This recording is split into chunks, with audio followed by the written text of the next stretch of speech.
Okay, સો આપણે ચર્ચા કરી રહ્યા હતા સ્ટ્રક્ચર, રાઈટ? તો સ્ટ્રક્ચરને રિયલ ટાઈમ સાથે આપણે સમજવાનો ટ્રાય કર્યો. રિયલ ટાઈમ એન્ટિટીનો એક્ઝામ્પલ લઈ અને we have tried to understand the structure.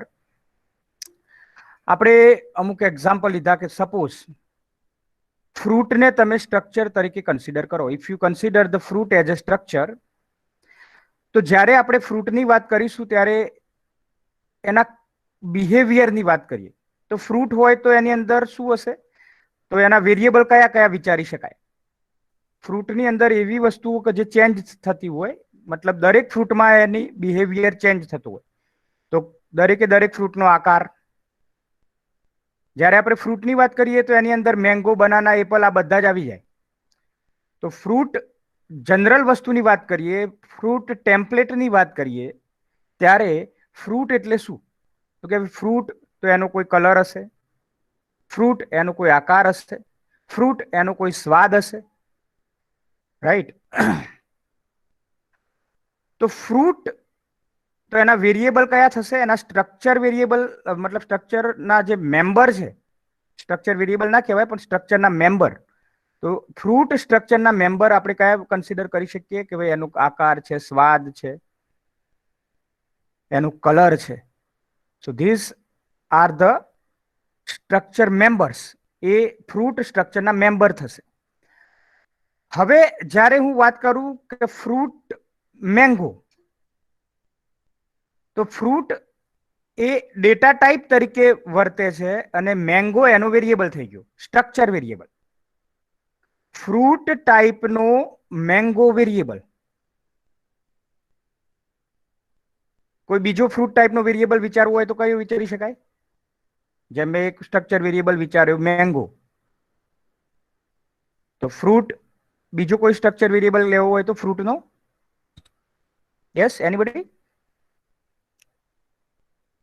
જે રીતે ફ્રૂટ મેંગો, મેંગો એક વેરિયેબલ થયો, એ રીતે બીજો કોઈ વેરિયેબલ લઈ શકાય ફ્રૂટનો? એપલ. એપલ. તો જે રીતે મેંગો એ ફ્રૂટનો વેરિયેબલ થયો, એ રીતે એપલ એ ફ્રૂટનો વેરિયેબલ થયો, એ રીતે બનાના એ ફ્રૂટનો વેરિયેબલ થયો, એ રીતે ગ્રેપ્સ એ ફ્રૂટનો વેરિયેબલ થયો. તો ફ્રૂટ એ સ્ટ્રક્ચર છે, જ્યારે મેંગો, એપલ, બનાના એ બધા ફ્રૂટના સ્ટ્રક્ચર વેરિયેબલ કહી શકાય. જેમ ઇન્ટીજર એક્સ, તો ઇન્ટીજર ડેટા ટાઈપ થઈ, એક્સ એનો વેરિયેબલ થયો. ફ્લોટ વાય, તો ફ્લોટ ડેટા ટાઈપ થઈ, વાય એનો વેરિયેબલ થયો. એમ ફ્રૂટ મેંગો, તો ફ્રૂટ એ સ્ટ્રક્ચર ડેટા ટાઈપ થઈ અને મેંગો એ ફ્રૂટ ડેટા ટાઈપનો વેરિયેબલ થયો કહેવાય. આ મેંગો એટલે structure variable, banana structure variable. કયા સ્ટ્રક્ચરનો વેરિયેબલ? ફ્રૂટ સ્ટ્રક્ચરનો વેરિયેબલ.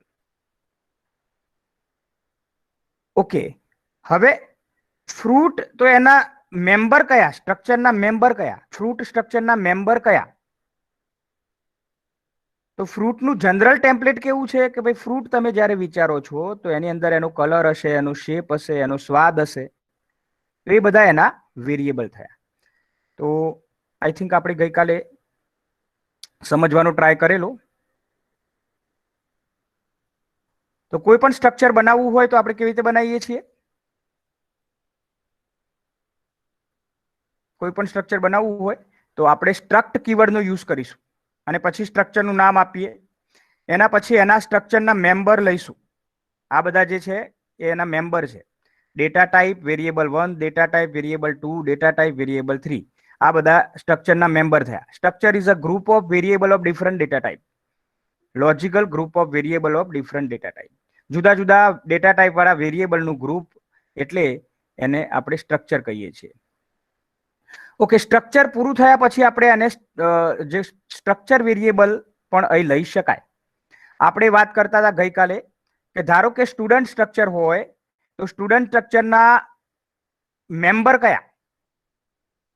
તો સ્ટુડન્ટનું ટેમ્પલેટ કેવી રીતે બનશે કે ભાઈ સ્ટુડન્ટનું નામ, સ્ટુડન્ટનો રોલ નંબર, સ્ટુડન્ટનો સી લેંગ્વેજનો વિષય, સ્ટુડન્ટના ડીબીએમએસનો વિષય, પર્સન્ટેજ, ફીસ, આ બધાને હું એઝ અ સ્ટ્રક્ચર મેમ્બર્સ લઈ શકું. તો સ્ટુડન્ટ સ્ટ્રક્ચર લીધું મેં અને એની અંદર આ બધા એના મેમ્બર લીધા, પણ સ્ટુડન્ટ ડેટા ટાઈપ હોય તો એનો વેરિયેબલ મતલબ સ્ટ્રક્ચર વેરિયેબલ કયો? તો સ્ટુડન્ટ રામ.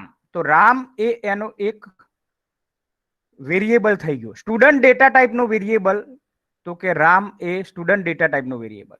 લક્ષ્મણ તો કે સ્ટુડન્ટ ડેટા ટાઈપનો વેરિયેબલ. હવે આ નેમ, ધારો કે મારે રામનું નામ કન્સિડર કરવું છે, રામના નામને વેલ્યુ આપવી છે, તો હવે આ નેમ કેવી રીતે ઓળખાશે? Ram dot name.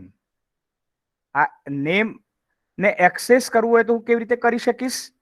Ram dot name. એ રીતે લક્ષ્મણનું નામ મારે કન્સિડર કરવું હોય તો, લક્ષ્મણનું નામ કન્સિડર કરવું હોય તો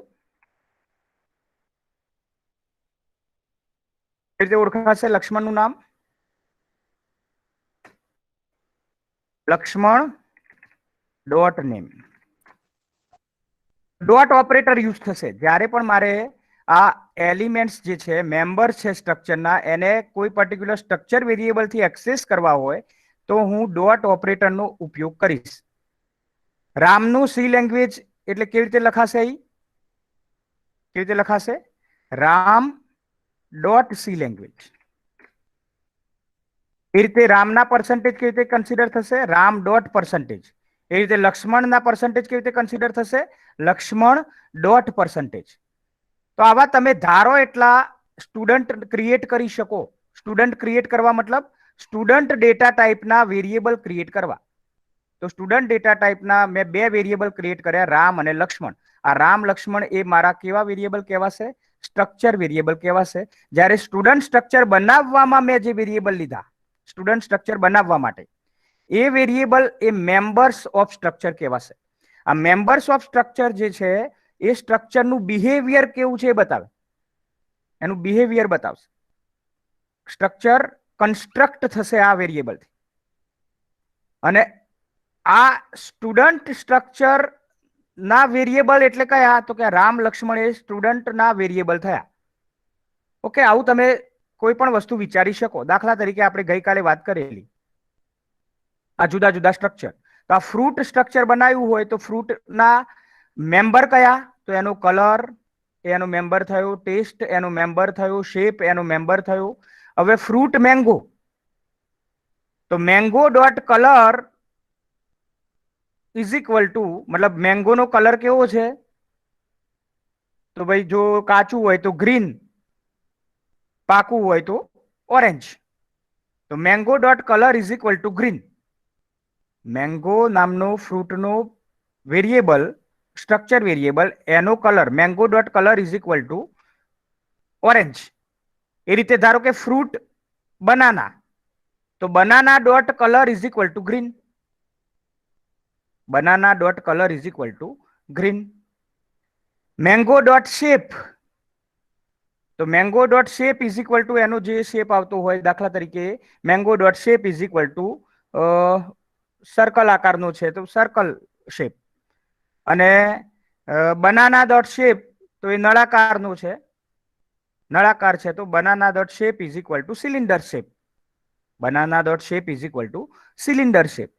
તો આ રીતે, are you getting the point?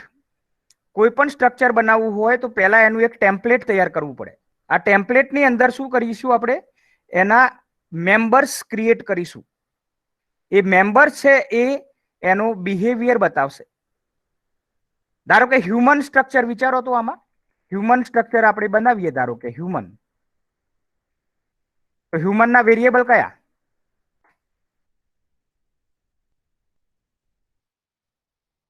હ્યુમનના members, human સ્ટ્રક્ચરના મેમ્બર કયા લઈ શકાય?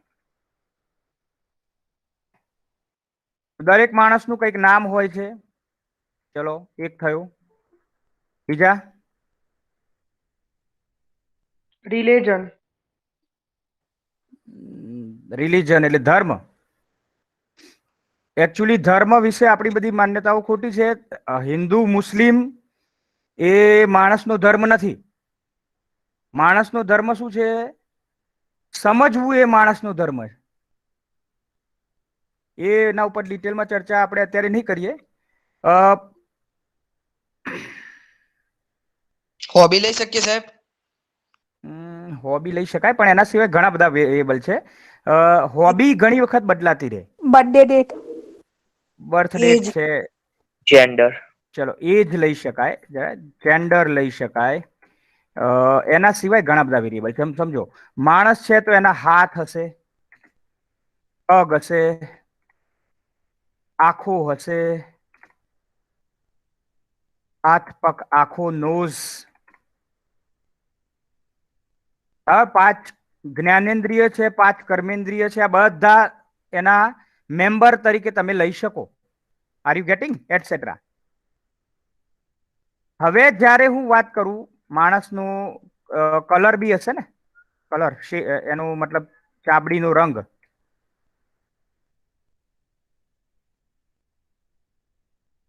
આવા બધા અલગ અલગ વેરિયેબલ આપણે વિચારી શકીએ. હવે જ્યારે હું વાત કરું કે હ્યુમન રામ, આ હ્યુમન રામ, આ શું થયું? તો હ્યુમન વેરિયેબલનો રામ નામનો આપણે મતલબ હ્યુમન ડેટા ટાઈપનો રામ નામનો વેરિયેબલ ક્રિએટ થયો. હવે આમાં રામનું નામ એટલે કેવી રીતે મળે? Ram dot name, Ram dot name બરાબર રામ, રામ રઘુવંશી. રામ ડોટ નેમ બરાબર રામ રઘુવંશી. રામ ડોટ એજ બરાબર 25 years. રામ ડોટ જેન્ડર બરાબર મેલ. રામ ડોટ હેન્ડ, તો રામના હાથ ધારો કે 5 મીટરના છે, કે 5 મીટર તો વધારે પડશે. રામના હાથ ધારો કે 2 ફૂટ છે, તો Ram dot hand is equal to 2 foot અથવા 3 ફૂટ જે હોય. Ram dot leg is equal to suppose 3 foot. Ram dot eyes, રામની આંખો ધારો કે બ્લેક છે કે બ્લુ છે, તો Ram dot eyes is equal to blue. એ રીતે લક્ષ્મણ હશે તો એના વેરિયેબલની વેલ્યુ બદલાશે. ધારો કે હું બીજો એક વેરિયેબલ લઉં, હ્યુમન લક્ષ્મણ, તો રામનું નામ Ram dot name is equal to Ram Raghuvanshi, તો Lakshman dot name is equal to Lakshman Raghuvanshi. મતલબ શું થયું? રામ વેરિયેબલ માટે નેમની વેલ્યુ જુદી છે, લક્ષ્મણ વેરિયેબલ માટે નેમની વેલ્યુ જુદી છે. રામ ડોટ એજ 25 હતી, લક્ષ્મણ ડોટ એજ 23 છે. રામના હાથ 2 ફૂટ હતા, લક્ષ્મણના હાથ 3 ફૂટ હોઈ શકે. રામની આંખો બ્લુ હતી, લક્ષ્મણની આંખો કથ્થઈ હોઈ શકે. So this is the way we can understand the structure. તમે રિયલ લાઈફ સાથે જો એને સ્ટ્રક્ચરને સમજવાનું ટ્રાય કરશો તો વધારે ઝડપથી એ સમજાઈ જશે. એકચ્યુઅલી આપણું આખું પ્રોગ્રામિંગ છે ને, અત્યારે આપણે ભણી રહ્યા છીએ સી લેંગ્વેજ. આમાં સ્ટ્રક્ચર આવે છે. આ સ્ટ્રક્ચરના જેવું જ ક્લાસ આવશે C++માં. સ્ટ્રક્ચરના જેવું જ કામ ક્લાસમાં થશે. મતલબ અત્યારે આપણે સ્ટ્રક્ચર સમજી રહ્યા છીએ સી લેંગ્વેજમાં, C++ની અંદર ક્લાસ આવશે. અને આપણું આખું પ્રોગ્રામિંગ નું બેઝિક જે છે એ આ કોન્સેપ્ટ ઉપર જ ડિપેન્ડ કરે છે. મતલબ ક્લાસ જે છે ઓબ્જેક્ટ ઓરિએન્ટેડ પ્રોગ્રામિંગ. મતલબ આપણે જ્યારે થર્ડ સેમમાં આવશો, તમે થર્ડ સેમમાં એટલે C++ ભણશો, એમાં ઓબ્જેક્ટ ઓરિએન્ટેડ પ્રોગ્રામિંગ શીખશો.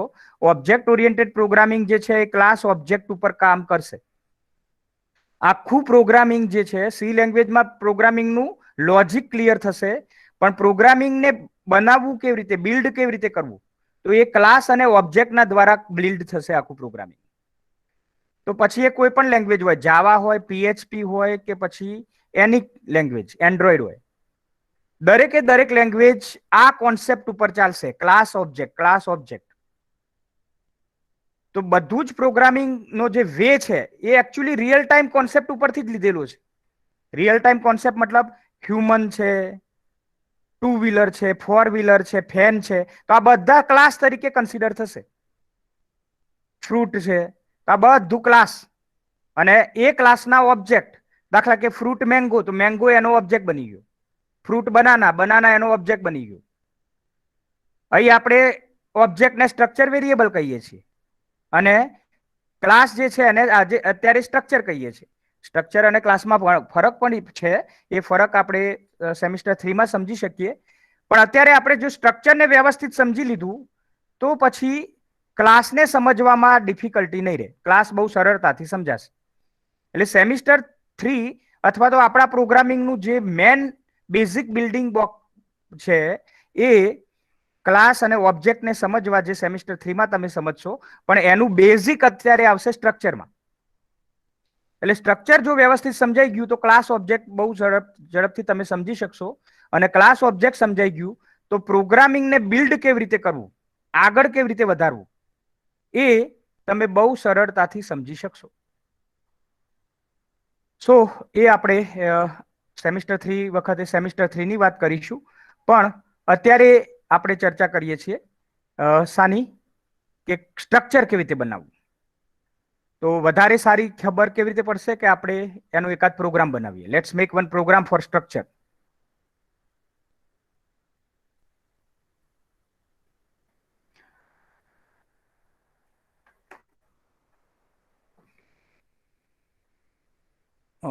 Turbo C++.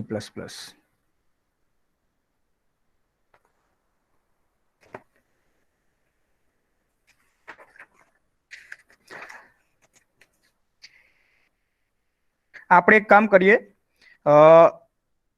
જે રીતે આપણે આગળ પણ પ્રોગ્રામિંગ કર્યું હતું, સ્ટુડન્ટના પર્સન્ટેજ કાઉન્ટ કરવા માટેનો એકાદ પ્રોગ્રામ બનાવીએ. સ્ટ્રક્ચરનો પહેલો પ્રોગ્રામ છે તો હું લખી દઉં struct1 dot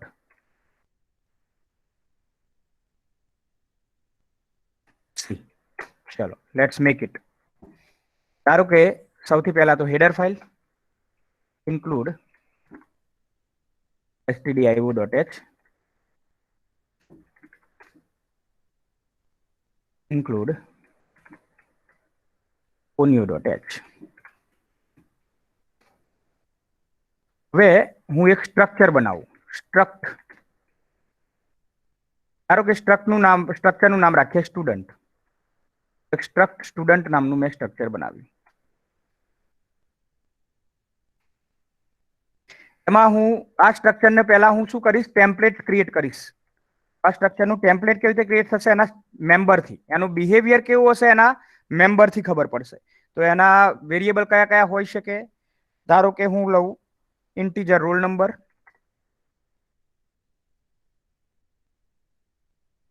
integer C language, DBMS, બીજો એકાદ વિષય લઈ લઈએ IWD,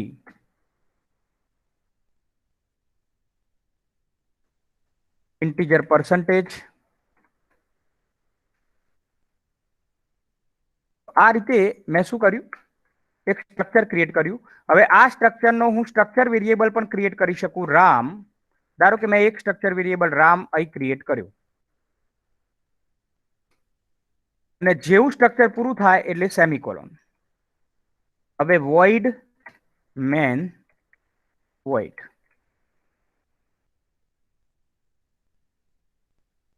મેન ફંક્શન શરૂ થયું એટલે ઓપનિંગ બ્રાસ, પૂરું થાય ત્યાં ક્લોઝિંગ બ્રાસ. જે બી લખાશે એ મેન ફંક્શનની અંદર લખાશે. ધારો કે અહીં હું પહેલા લખી દઉં CLR SCR. હવે મારે ધારો કે રામના રોલ નંબરને વેલ્યુ આપવી છે, રામના રોલ નંબરને. તો રામનો રોલ નંબર મારે લખવાનો કેવી રીતે, તો કેવી રીતે લખાશે, રામ ડોટ રોલ નંબર. મતલબ રોલ નંબર જે સ્ટ્રક્ચરનો વેરિયેબલ છે એને મારે વેલ્યુ આપવી હોય તો હું એ રોલ નંબરને એક્સેસ કેવી રીતે કરીશ, સ્ટ્રક્ચર વેરિયેબલ દ્વારા. તો Ram dot R number is equal to 1 for example, is equal to 1. ધારો કે રામના C લેંગ્વેજના માર્ક્સ મારે આપવા છે, તો Ram dot C language is equal to suppose 50. એ રીતે DBMS ના માર્ક્સ આપવા છે, તો Ram dot DBMS is equal two 60, અને Ram dot IWD is equal two 70. ભાઈ, are you getting the point? Programming કેવી રીતે આગળ વધે છે આપણે અત્યાર સુધી શું કરતા હતા, વેરિયેબલ લઈને ડાયરેક્ટ વેલ્યુ આપતા હતા. ભાઈ 3-4 વેરિયેબલ લીધા, રોલ નંબર, DBMS, IWD, તો આપણે લખતા હતા કે ભાઈ આ રોલ નંબર બરાબર 1, સી લેંગ્વેજ બરાબર 50, DBMS બરાબર 60. પણ હવે એવું નથી. હવે આપણે શું કર્યું કે ભાઈ એક સ્ટ્રક્ચર ક્રિએટ કરી દીધું.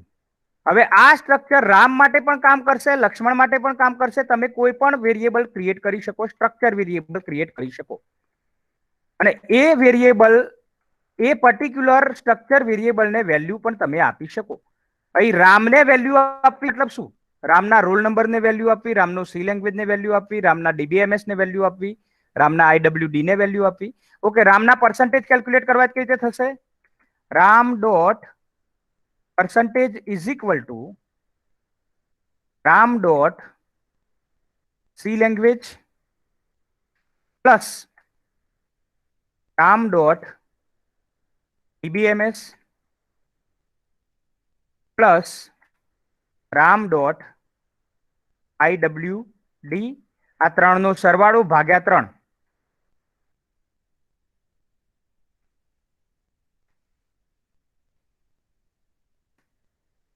તો એના પર્સન્ટેજ કેલ્ક્યુલેટ થઈ જશે. અને ધારો કે મારે રામના પર્સન્ટેજ પ્રિન્ટ કરવા છે, તો શું લખું બોલો? પ્રિન્ટ એફ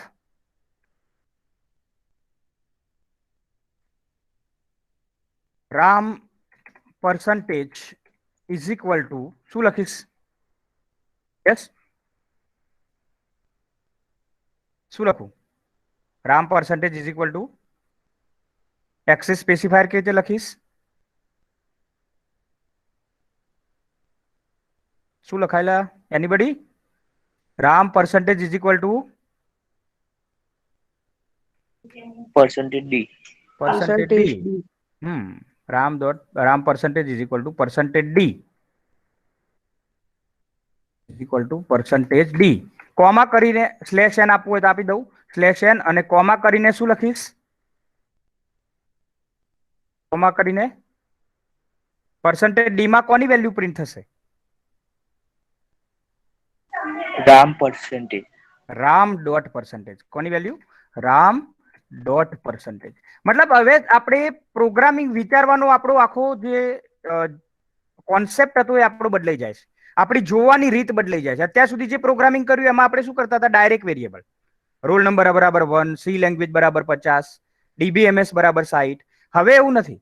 સ્ટ્રક્ચરમાં જ્યારે આપણે વાત કરીએ એટલે પછી વેરિયેબલ એટલે કેવી રીતે વિચારવાનું? તો વેરિયેબલ મતલબ પછી હવે રોલ નંબર એટલે રોલ નંબર સીધો નથી લખતા. કોનો રોલ નંબર? તો રામ ડોટ રોલ નંબર, બરાબર. મેંગો નો શેપ, મેંગો નો કલર, મેંગો નો સ્વાદ, રામના પર્સન્ટેજ, રામની સી લેંગ્વેજના માર્ક્સ, રામના DBMS ના માર્ક્સ. તો ડોટ ઓપરેટરથી આપણે એને એક્સેસ કરીશું. આ ડોટ જે છે વન કાઇન્ડ ઓફ ઓપરેટર. તો આપણે આને જ્યારે એક્સેસ કરીએ ત્યારે કેવી રીતે કરીશું? આ જે સ્ટ્રક્ચરના મેમ્બર છે એને એક્સેસ કરવા આપણે ડોટ ઓપરેટરનો ઉપયોગ કરીશું. તો આ એક રીત થઈ આપણી. આ જે રામ મેં અહીં ક્રિએટ કર્યો આ રીતે બી થઈ શકે. અને બીજો રસ્તો પણ છે. ધારો કે અહીં હું રામ ના લખું, અહીં મેં રામ લખ્યું હતું. હવે ધારો કે અહીં હું રામ ના લખું તો હું અહીં સ્ટ્રક્ચર વેરિયેબલ ક્રિએટ કરી શકું. કેવી રીતે? Struct student Ram. રામ કોણ છે? સ્ટુડન્ટ સ્ટ્રક્ચરનું એક વેરિયેબલ છે. સ્ટુડન્ટ એક ડેટા ટાઈપ થઈ અને એનો વેરિયેબલ કોણ? રામ. તો સ્ટ્રક્ચર વેરિયેબલ બે રીતે ક્રિએટ થાય. કેવી રીતે ક્રિએટ થાય? એક તો તમે જ્યારે સ્ટ્રક્ચર બનાવતા હોય ત્યારે જ તમે એને વેલ્યુ આપી શકો, ક્લોઝિંગ બ્રાસ પછી તરત. અને એ રીતે ના કરવું હોય તો પછી તમે શું કરી શકો? મેનમાં જ્યારે તમારે રામ ક્રિએટ કરવું હોય તો તમે શું કરી શકશો કે ભાઈ સ્ટ્રક્ટ કીવર્ડ લખી સ્ટુડન્ટ નામનું સ્ટ્રક્ચર અને એનો વેરિયેબલ રામ. તો બે રસ્તા છે. આ તો તમે મેનમાં રામ ક્રિએટ કરી શકો, અથવા તો જ્યારે સ્ટ્રક્ચર ક્રિએટ કરતા હોય, સ્ટ્રક્ચરની ડિફાઇન કરતા હોય એ વખતે પણ તમે સ્ટ્રક્ચર વેરિયેબલ ક્રિએટ કરી શકો. You can declare the structure variable at the time of when you give the definition of structure. Otherwise you can create the structure variable in the main. બે રીતે structure variable create થઈ શકે. Okay, આપણે ધારો કે આ રીતે નથી ક્રિએટ કરતા, તો હું આ રીતે ના લખું તો કઈ રીતે લખી શકીશ? કઈ પણ લખી શકું. ચેક કરીએ જવાબ આવે છે કે નહીં. અહીં લખીને આવશે કે નહીં આવતું. Let's check it. ગેટ સીએટ લખીશું છેલ્લે.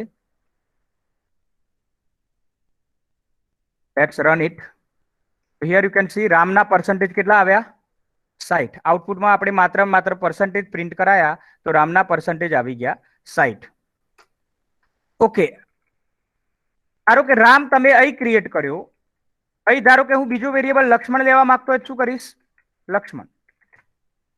આ બે વેરિયેબલ ક્રિએટ થઈ ગયા. સ્ટુડન્ટ, બે સ્ટુડન્ટ ક્રિએટ થયા. પહેલો સ્ટુડન્ટ રામ, બીજો સ્ટુડન્ટ લક્ષ્મણ.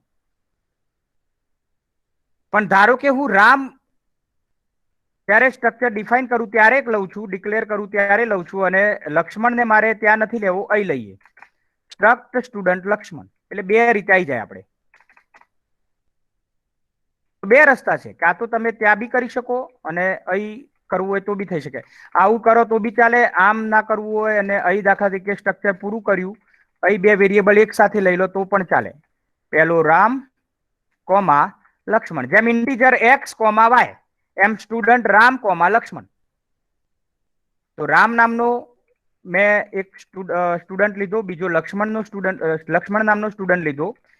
હવે ધારો કે મારે લક્ષ્મણ માટે બધી વેલ્યુ કીબોર્ડથી આપવી છે. લક્ષ્મણનો રોલ નંબર કીબોર્ડથી આપવો છે, લક્ષ્મણના સી લેંગ્વેજના માર્ક્સ કીબોર્ડથી આપવા છે, લક્ષ્મણનું ડીબીએમએસ કીબોર્ડથી આપવું છે. તો એ કેવી રીતે થશે? ભાઈ લખીએ print F enter roll number for Lakshman.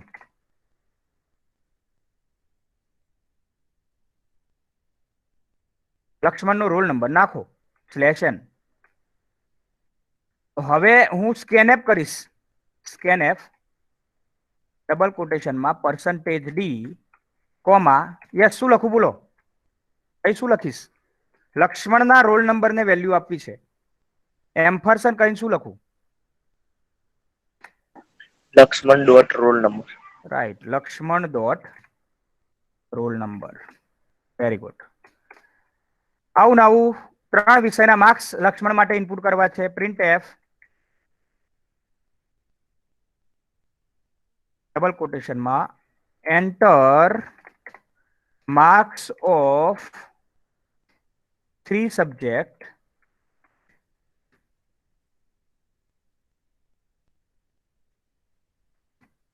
Four Lakshman.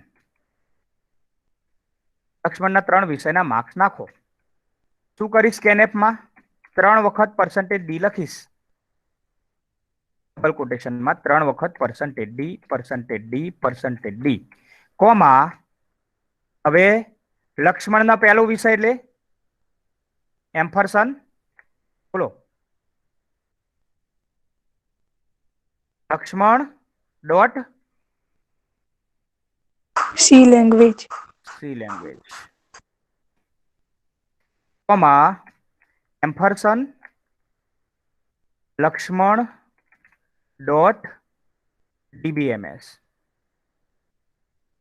Comma ampersand Lakshman dot IWD. તો 3 વિષયના માર્ક્સ કીબોર્ડથી ઇનપુટ થશે. પહેલો માર્ક્સ હું જે નાખીશ સી લેંગ્વેજને મળશે, બીજા માર્ક્સ નાખીશ ડીબીએમએસ ને, ત્રીજા માર્ક્સ નાખીશ આઈડબ્લ્યુડી ને. પણ કોના માટે? લક્ષ્મણ માટે. તો રામના સી લેંગ્વેજના માર્ક્સ એ અલગ વેલ્યુ છે, લક્ષ્મણના સી લેંગ્વેજના માર્ક્સ એ અલગ વેરિયેબલ છે. મતલબ બંનેના વેરિયેબલ જુદા છે. અહીં સી લેંગ્વેજ મતલબ માત્ર સી લેંગ્વેજ એવું નથી. સી લેંગ્વેજ મતલબ રામ માટે સી લેંગ્વેજ અલગ મેમરી ક્રિએટ થાય છે, લક્ષ્મણ માટે સી લેંગ્વેજની અલગ મેમરી ક્રિએટ થાય છે. જેમ રામની આંખો અલગ છે, લક્ષ્મણની આંખો અલગ છે. રાઈટ? આપણે આપણી રીતે બી આ વિચારી શકીએ ને. રિયલ ટાઈમમાં જેવું છે ને એવું જ આ પ્રોગ્રામિંગમાં થાય છે, સમજો. ઓકે, લક્ષ્મણના પર્સન્ટેજ કેવી રીતે થશે? Laxman dot percentage is equal to Laxman dot C language plus Laxman dot DBMS plus Laxman dot IWD આ ત્રણનો સરવાળો ભાગ્યા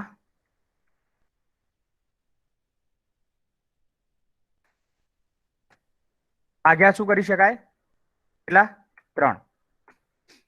ઓકે, લક્ષ્મણના પર્સન્ટેજ હું પ્રિન્ટ કરાવી દઉં. Print F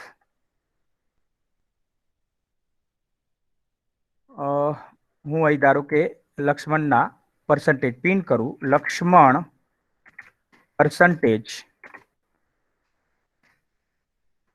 is equal to percentage D/N, comma Lakshman dot percentage.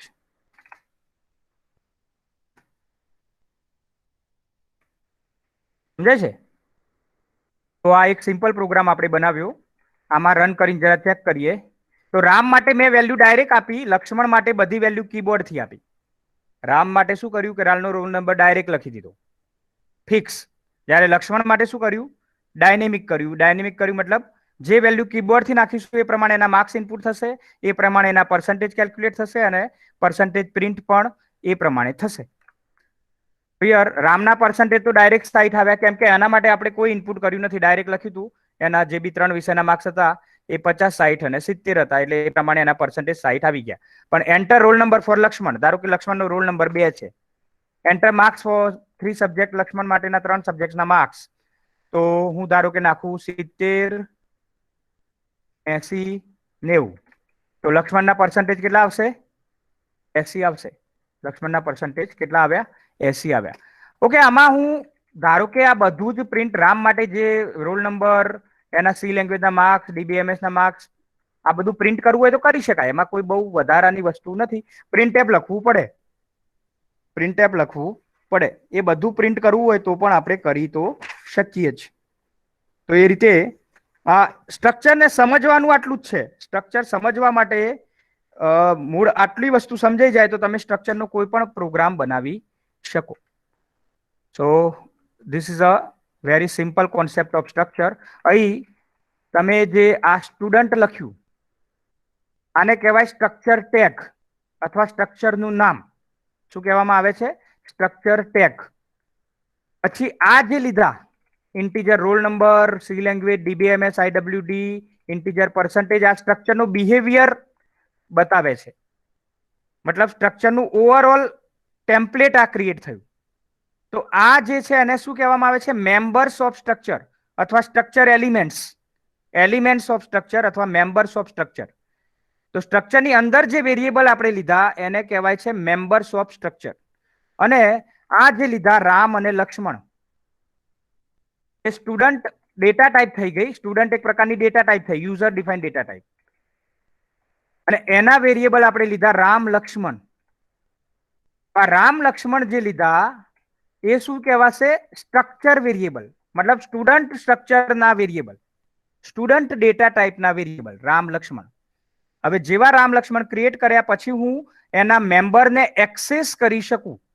તો રામનો રોલ નંબર એક્સેસ કરવો હોય તો રામ ડોટ રોલ નંબર. તો આ રામ ડોટ રોલ નંબર એ અલગ મેમરી ક્રિએટ થશે, એ અલગ વેલ્યુ એમાં અપાશે. એ રીતે લક્ષ્મણ ડોટ રોલ નંબર એ અલગ વેરિયેબલ છે. ઓકે, અહીં ધારો કે મેનની અંદર હું ઇન્ટીજર એક્સ નામનો વેરિયેબલ લઉં. તો આ એક્સ ને વેલ્યુ આપવી હોય તો કેવી રીતે અપાશે? કોણ કહેશે? બોલો.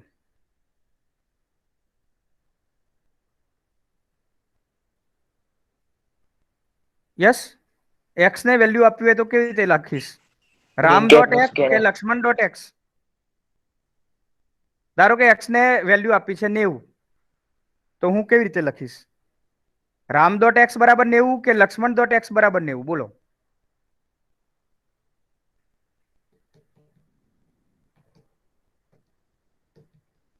એક્સ બરાબર 90. એને રામ લક્ષ્મણ સાથે કોઈ સંબંધ નથી, સમજો. એ નોર્મલ વેરિયેબલ થયું આપણે જે અત્યાર સુધી લેતા આવ્યા એ. એને વેલ્યુ આપવી હોય તો હું ડાયરેક્ટ જ આપી શકું ને. કેવી રીતે? ભાઈ એક્સ બરાબર 90. એમાં રામ લક્ષ્મણ ક્યાંય વચ્ચે નહીં આવે. એમાં સ્ટુડન્ટ સાથે એને કોઈ નિસ્બત છે નહીં. તો આ એક્સ એ તમારા મેન ફંક્શનની અંદર તમે ડિક્લેર કરેલો લોકલ વેરિયેબલ છે. એને તમે ડાયરેક્ટ વેલ્યુ આપી શકો x બરાબર 90, રાઈટ? તો આમાં મેનમાં તમે સ્ટ્રક્ચર વેરિયેબલ લેશો તો એનો મતલબ જ્યારે હું એકલા રામની વાત કરીશ તો પછી એ રામ એટલે કોણ? તો એ પછી આના સાથે સંકળાશે. કોના સાથે? એના મેમ્બર સાથે. કે ભાઈ રામનો રોલ નંબર હોય, રામનું સી લેંગ્વેજ, રામનું ડીબીએમએસ, રામનું આઈડબ્લ્યુડી, રામના પર્સન્ટેજ. પણ જ્યારે હું એક ઇન્ટીજર એક્સ લખું છું તો એ ઇન્ટીજર એક્સ ને રામ કે લક્ષ્મણ કે સ્ટુડન્ટ આ કોઈની સાથે નિસ્બત નથી. એ તો સિમ્પલ એક્સ નામનો વેરિયેબલ ક્રિએટ થયો અને એને વેલ્યુ આપણે આપી શકીએ, રાઈટ? તો આ સમજાઈ જાય છે બધાને? Everybody, are you getting the point? આ પહેલો પ્રોગ્રામ સ્ટ્રક્ચરનો બહુ સિમ્પલ પ્રોગ્રામ છે. બીજો એક પ્રોગ્રામ 5 મિનિટની અંદર પતી જશે. બીજો એક પ્રોગ્રામ ઇનિશિયલાઇઝેશન ઓફ સ્ટ્રક્ચર. આને હું સેવ એજ કરી દઉં, struct2.c. બીજા નંબરનો પ્રોગ્રામ જે છે એ આપણો હશે ઇનિશિયલાઇઝેશન ઓફ સ્ટ્રક્ચર.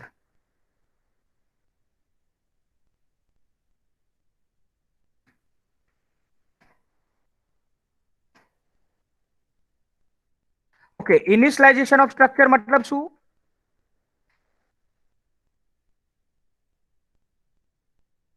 કે જ્યારે હું સ્ટ્રક્ચર વેરિયેબલ ક્રિએટ કરું અને એ જ વખતે એને વેલ્યુ મળી જાય, when I declare the structure variable at the time of declaration, if it get the value, it is called initialization of structure. ધારો કે રામ ક્રિએટ કરું અને એ જ વખતે રામના જેટલા બી વેરિયેબલ છે એનો roll number, C language, DBMS, IWD, આ બધાને જો વેલ્યુ મળી જાય તો હું કહી શકું કે રામનું ઇનિશિયલાઇઝેશન થયું છે. ફોર એક્ઝામ્પલ, ચલો હવે આમાં લક્ષ્મણ વાળો પાર્ટ આપણે કાઢી નાખીએ. લક્ષ્મણને મારે લેવું નથી, મારે સ્ટ્રક્ચરનું ઇનિશિયલાઇઝેશન સમજવું છે. તો હું અહીં રામ ને આ જેમ અત્યારે આપણે શું કર્યું, રામનો રોલ નંબર ને વેલ્યુ આપ્યું હોય કેવી રીતે લખી? રામ ડોટ રોલ નંબર બરાબર 1, રામ ડોટ સી લેંગ્વેજ બરાબર 50, રામ ડોટ ડીબીએમએસ બરાબર 60. આવી રીતે મારે વેલ્યુ આપવી નથી. હું આ કાઢી નાખું. હું સીધું લખીશ struct student Ram is equal to છગડિયા કૌંસમાં 1, 50, 60, 70 અને પર્સન્ટેજ આવશે એના 70. અરે 60 આવશે. આનો મતલબ શું? પાછળ સેમિકોલોન. તો જેવું મેં રામ નામનો વેરિયેબલ ક્રિએટ કર્યો એ જ વખતે મેં એના વેરિયેબલને વેલ્યુ આપી દીધી. આમાં 1 એટલે કોની વેલ્યુ? Roll number. એટલે એકચ્યુઅલી તમે જે લખતા હતા રામ ડોટ રોલ નંબર બરાબર 1, એ તમે સીધું જ્યારે ઇનિશિયલાઇઝ કરો ત્યારે શું થશે કે ડાયરેક્ટ રામના રોલ નંબરની વેલ્યુ મળી જશે 1. અહીં 1 મતલબ રામનો રોલ નંબર. 50 એટલે કોણ? રામ ડોટ સી લેંગ્વેજ, એની વેલ્યુ 50 છે. રામ ડોટ ડીબીએમએસ 60 છે. રામ ડોટ આઈડબ્લ્યુડી 70 છે. અને રામ ડોટ પર્સન્ટેજ કેટલા થશે? 60 થશે. તો આ રીતે તમે સ્ટ્રક્ચરનું ઇનિશિયલાઇઝેશન કરી શકો. જ્યારે સ્ટ્રક્ચર ડિક્લેર કર્યું, સ્ટ્રક્ચર વેરિયેબલ ડિક્લેર કર્યું એ જ વખતે એના વેરિયેબલને વેલ્યુ ડાયરેક્ટ આપી શકાય. It is called initialization of structure. ધારો કે હું આને પ્રિન્ટ કરાવી દઉં બધું. Printf Ram roll number double કોટેશનમાં Ram roll number is equal to percentage d double quotation complete comma લેશન પણ આપીશું. એ લખીશ Ram dot roll number semicolon. Printf Ram dot રામના સી લેંગ્વેજના marks, Ram C language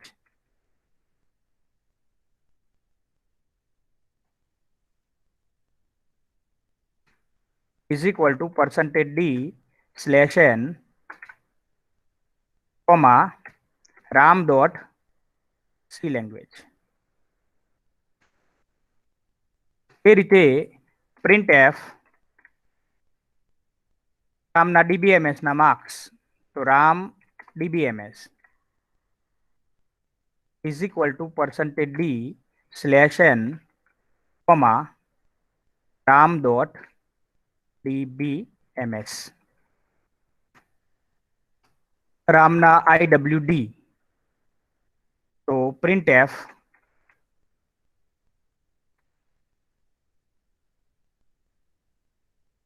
double કોટેશનમાં Ram IWD is equal to %d /n, ram dot IWD semicolon. અને રામના પર્સન્ટેજ તો મેં પ્રિન્ટ કરાયેલા જ છે ઓલરેડી.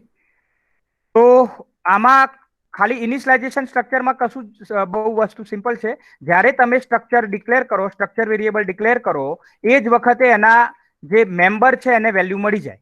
એ મેમ્બરને વેલ્યુ આપવા માટે શું કરવાનું? માત્ર ને માત્ર ઇઝ ઇક્વલ ટુ કરીને છગડીયો કૌંસ કરી અને જેટલા બી મેમ્બર હોય બધાને વેલ્યુ તમે કોમા કરીને આપી શકો છગડીયા કૌંસની અંદર.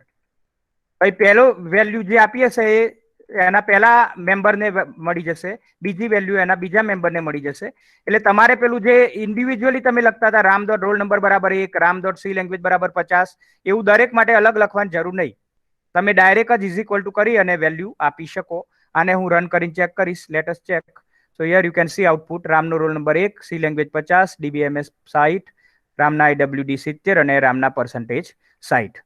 તો આને કહેવાય ઇનિશિયલાઇઝેશન ઓફ સ્ટ્રક્ચર. આને શું કહેવામાં આવે છે? Initialization of structure. Okay, initialization of structure કયા સ્ટેટમેન્ટમાં દેખાય છે ભાઈ તમને? ઇનિશિયલાઇઝેશન ઓફ સ્ટ્રક્ચર કયા સ્ટેટમેન્ટમાં દેખાય છે અહીં? યસ, કોઈ કહેશે?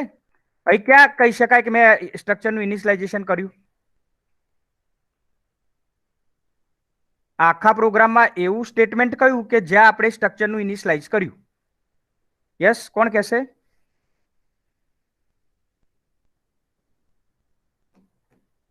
અચ્છા, ઘડિયા કૌંસમાં લખ્યું એર્યું સર?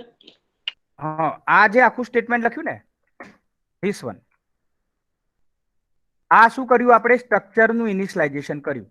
કેમ એને સ્ટ્રક્ચરનું ઇનિશિયલાઇઝેશન કહેવાય છે? આ સ્ટ્રક્ચરનું ઇનિશિયલાઇઝેશન કહેવાય. યસ, આને સ્ટ્રક્ચરનું ઇનિશિયલાઇઝેશન કેમ કહેવાય? મેં ડેફિનેશન આપી એની.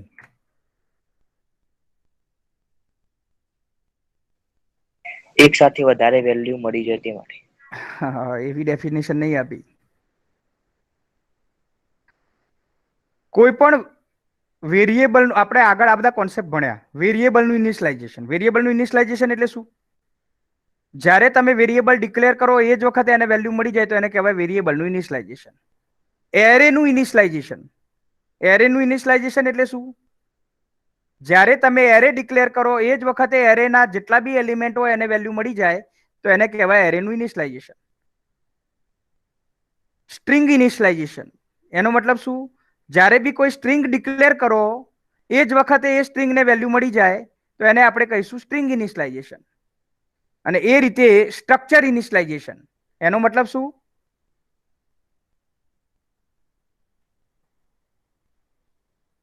ઇનિશિયલાઇઝેશન શબ્દ આપણા માટે નવો નથી. વેરિયેબલનું ઇનિશિયલાઇઝેશન આપણે ઓલરેડી ભણી ચૂક્યા, એરેનું ઇનિશિયલાઇઝેશન ભણી ચૂક્યા, સ્ટ્રિંગ ઇનિશિયલાઇઝેશન ભણી ચૂક્યા અને આજે આપણે ભણી રહ્યા છીએ સ્ટ્રક્ચરનું ઇનિશિયલાઇઝેશન. તો structure initialization means it's very simple thing. Whenever you declare any structure variable, at the time of declaration, if it get the values, it is called structure initialization. અહીં જેવો રામ ક્રિએટ થયો, રામના જેટલા બી સ્ટ્રક્ચર એલિમેન્ટ્સ હતા, members of structure હતા, રામનો roll number, રામના C language, રામના DBMS, રામનું IWD, એને વેલ્યુ મળી ગઈ તો એને આપણે કહીશું સ્ટ્રક્ચર ઇનિશિયલાઇઝેશન. તો આ તમારું થયું ઇનિશિયલાઇઝેશન ઓફ સ્ટ્રક્ચર. તો આજે આપણે બે પ્રોગ્રામ જોયા. એક તો સ્ટ્રક્ચર કેવી રીતે બની શકે, એના જે મેમ્બર હોય એને કેવી રીતે એક્સેસ કરી શકાય, એના ઉપર તમે ઇનપુટ આઉટપુટ ઓપરેશન કરી શકો, એના ઉપર કેલ્ક્યુલેશન કરી શકો, સરવાળો બાદબાકી ગુણાકાર ભાગાકાર કોઈ પણ પ્રકારનું કેલ્ક્યુલેશન થઈ શકે, રાઈટ? તો આ રીતે સ્ટ્રક્ચર બનાવી અને એના મેમ્બરને એક્સેસ કરી એના ઉપર કોઈ પણ પ્રકારનું પ્રોગ્રામિંગ કરી શકાય. અને બીજો પ્રોગ્રામ આપણે જોયો કે સ્ટ્રક્ચરનું ઇનિશિયલાઇઝેશન મતલબ જ્યારે બી કોઈ સ્ટ્રક્ચર વેરિયેબલ ક્રિએટ થાય એ જ વખતે જો એને વેલ્યુ મળી જાય તો એને આપણે સ્ટ્રક્ચર ઇનિશિયલાઇઝેશન કહી શકીએ. ઓકે, આને બીજી રીતે પણ લખી શકાય. હા, એવું નહીં અહીંયા સ્ટ્રક્ચર બનાવ્યું આપણે, ધારો કે અહીં ડાયરેક્ટ લખ્યું હોત તો શું થાત? અહીં ધારો કે રામ બનાવ્યો તો આનું ઇનિશિયલાઇઝેશન કેવી રીતે કરાય? તો અહીં રામ ઇઝ ઇક્વલ ટુ છગડીયા કૌંસમાં 1, 50, 60, 50, 60, 70, એના પરસેન્ટેજ થશે 60. આમ બી થઈ શકે.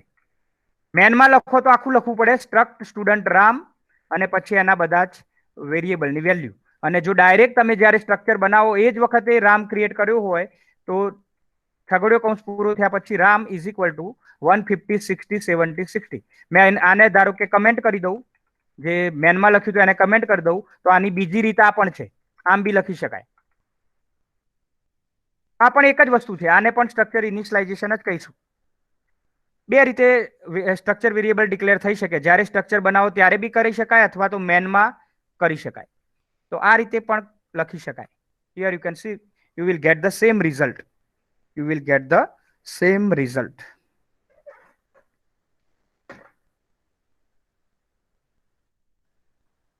So આ રીતે આપણે સ્ટ્રક્ચરને મૂળ સમજવાનું આટલું જ છે. એક પ્રોગ્રામમાં ખબર પડી તો સ્ટ્રક્ચરનું આખું ચેપ્ટરમાં ખબર પડશે. માત્ર ને માત્ર કોન્સેપ્ટ બદલાતા જશે, બાકી બધું એકનું એક જ છે.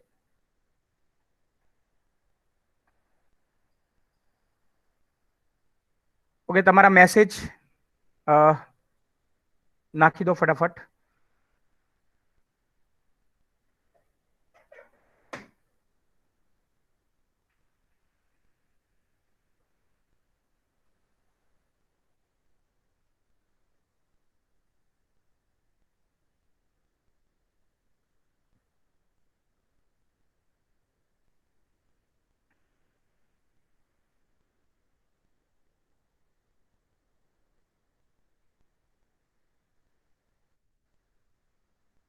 Okay, so let's conclude this session. Thank you very much.